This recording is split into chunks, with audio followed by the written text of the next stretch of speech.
These people are waiting to buy the Xbox One console. Fans line up around the world for the newest gaming consoles and products. But there's one place that's never seen a reaction like this for Xbox: Japan. In the early 2000s, when Microsoft launched the Xbox, Japan was the gaming juggernaut of the world. Japan was home to three big console makers: Nintendo, Sega, and Sony. And Japanese game developers were considered the best and most revolutionary on the planet. Around the time of the launch of the Xbox, Japanese game developers are the most important in the world. The success of any new game platform depended in large measure on whether or not you could get the best Japanese game developers and their titles, more importantly, on your platform. So when Microsoft launched the Xbox in 2001, the gaming world was suspicious of an American console made by a company known for its software, not its hardware. They were kind of perceived as the bad guy coming into the Japanese market, kind of invading the homeland and competing with Sony and Nintendo. All three launches of the Xbox were a total failure in Japan. But at the same time, since its debut in 2001, the Xbox has become one of the biggest consoles globally. The release of the Xbox One in 2013 was a huge success for Microsoft. For the 3 years following its release, the Xbox One was the world's second most popular gaming console of its generation. The Xbox One has sold almost 46.9 million units worldwide through the second quarter of 2019, but only a tiny fraction of global sales, just 0.3%, have been in Japan.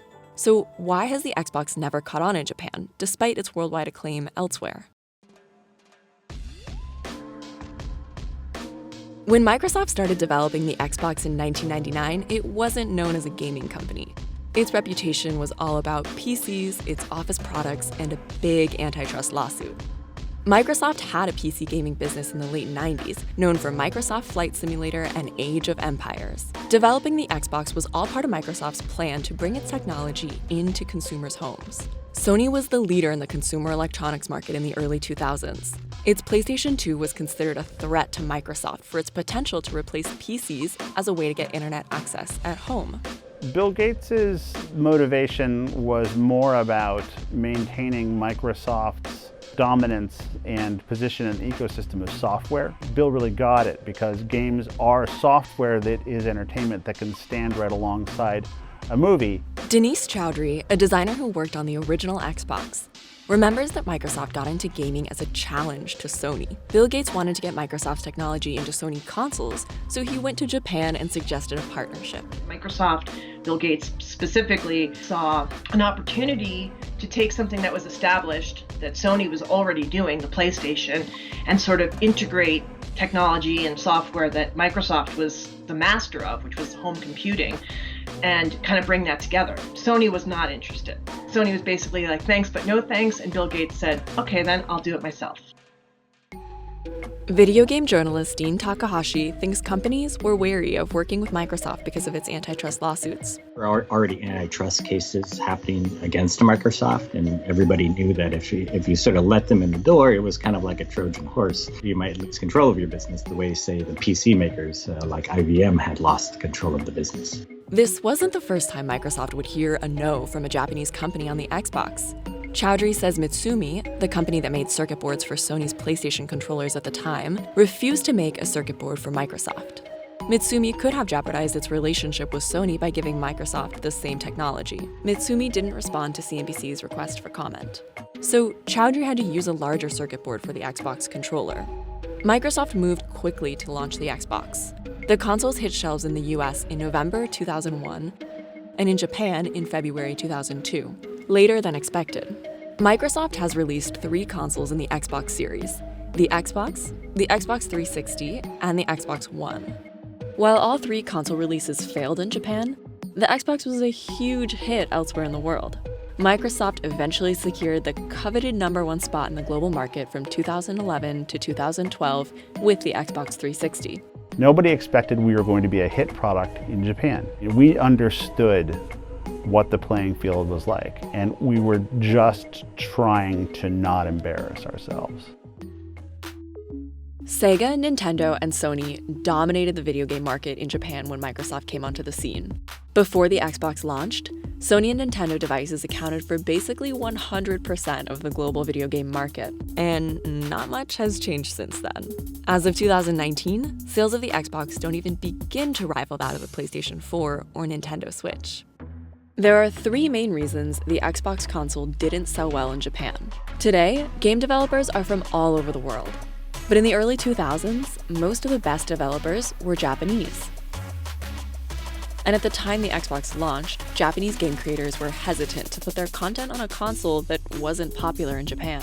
Japanese gamers and developers favored role-playing games over the shooter-style games that were more common in the US. In order to convince gamers to switch to Xbox, Microsoft needed big-name Japanese developers to defect from Sony and Nintendo. And developers saw pros and cons in defecting to Microsoft.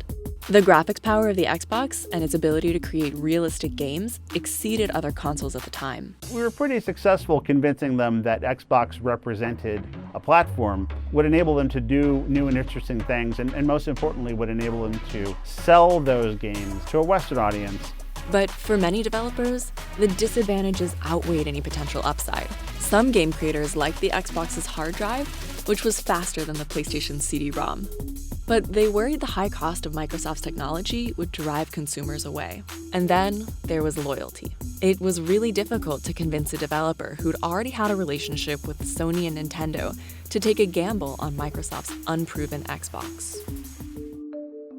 The second problem is that the Xbox was just too big. It was huge, and Japanese homes were small. That was sort of one of the first things that made the Japanese people wonder, does this company know what it's doing? The controller was another problem. PlayStation used a folded circuit board made by Mitsumi in its controller. It was a single circuit board cut in half and stacked, so that it was smaller than a typical circuit board. Microsoft's team asked Mitsumi for the same circuit. And Mitsumi simply said no. They would not budge, they would not give us the same circuit board.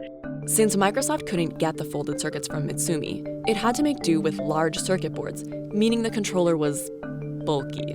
That controller never actually launched in Japan, so we can't know how Japanese consumers would have reacted to it. The Xbox team instead expedited production on a smaller controller, called the Controller S, for the Japanese launch. Chowdhury says even Microsoft's own team in Japan refused to endorse the Xbox because of its bulky design. Finally, timing was also a problem for Microsoft.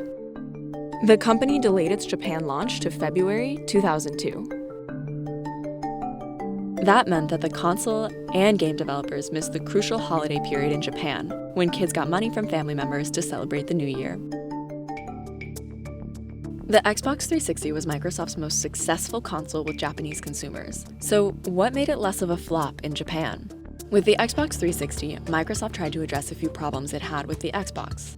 First, Microsoft planned to launch the console ahead of the holiday season, and before Sony launched its competitor, the PlayStation 3. Microsoft also worked with a Japanese design firm on the new console and collaborated with Japanese creators to make games for the Xbox. But that didn't make a dent in PlayStation's hold on Japan.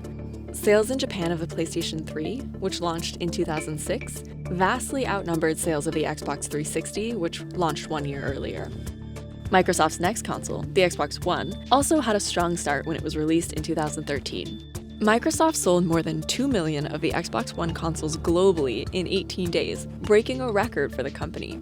But in Japan, the Xbox One saw yet another lackluster response. Of the 46.9 million Xbox One sold worldwide through the second quarter of 2019, less than 0.5% of them have been in Japan. For comparison, PlayStation 4 has sold 99.8 million units globally through Q2 2019, with 8.6% of them in Japan. In a statement to CNBC, Microsoft said, "Japan remains an important part of our global gaming community and a major contributor to Microsoft's future plans. We're committed to bringing innovative and homegrown content from Japan's leading game creators to a global audience." But Microsoft's inability to appeal to Japanese consumers may be the least of its problems right now. Global sales of the Xbox One have been lackluster as users shift more to mobile and streaming games. Analysts say it's a problem impacting all console makers. In Microsoft's earnings release for the quarter ended June 30th, 2019, the company said Xbox hardware revenue declined 48%, primarily due to a decrease in volume of consoles sold. Experts say Microsoft is adapting to a video game future that's not dependent on hardware sales by selling subscriptions to game libraries. Why is the Xbox 360 doing so well, or why are other people's things doing well? It's that software capability. And that's a bet that we made at the beginning of the company. In fiscal year 2018, gaming revenue increased 14% compared to fiscal year 2017, driven by Xbox software and services growth. Microsoft noted that Xbox hardware revenue was lower. Microsoft's 2018 annual report shows its shift away from hardware dependency. The surge in popularity of streaming gaming has fundamentally changed Microsoft's relationships with one of its longtime rivals. Microsoft and Sony made a surprising announcement in May 2019. They're working together to develop game streaming technology using Microsoft's cloud. Cloud gaming allows players to use any device with an internet connection to play games. And Microsoft has made several big moves in the space, including plans for a new cloud streaming service called Project X Cloud that would allow users to stream their entire Xbox One libraries to mobile devices.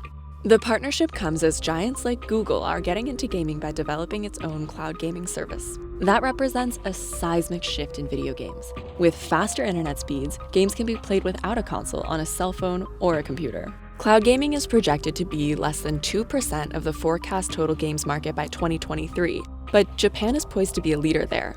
In 2018, Japanese consumers accounted for about 46% of the $387 million consumers spent on cloud gaming worldwide. Microsoft knew Japan was going to be its most challenging market, but Blackley says sales figures aren't the only way to measure the market. In the long run, Microsoft didn't need Japanese consumers to make billions of dollars. When the console launched, it was crucial for Microsoft to get Japanese game developers on board, but Japanese consumers were less of a priority. The issue with Japan was never the amount of revenue that it represented. The issue was the amount of revenue that the games from Japanese developers represented. Blackley says the Xbox changed the philosophy around game development. You know, one of the things about game consoles prior to Xbox was that the hardware is arcane. Xbox had a different philosophy. I really had the idea that the biggest market could be addressed and could be captured by Microsoft through democratizing game development, through making the tools of game development widely available and easier.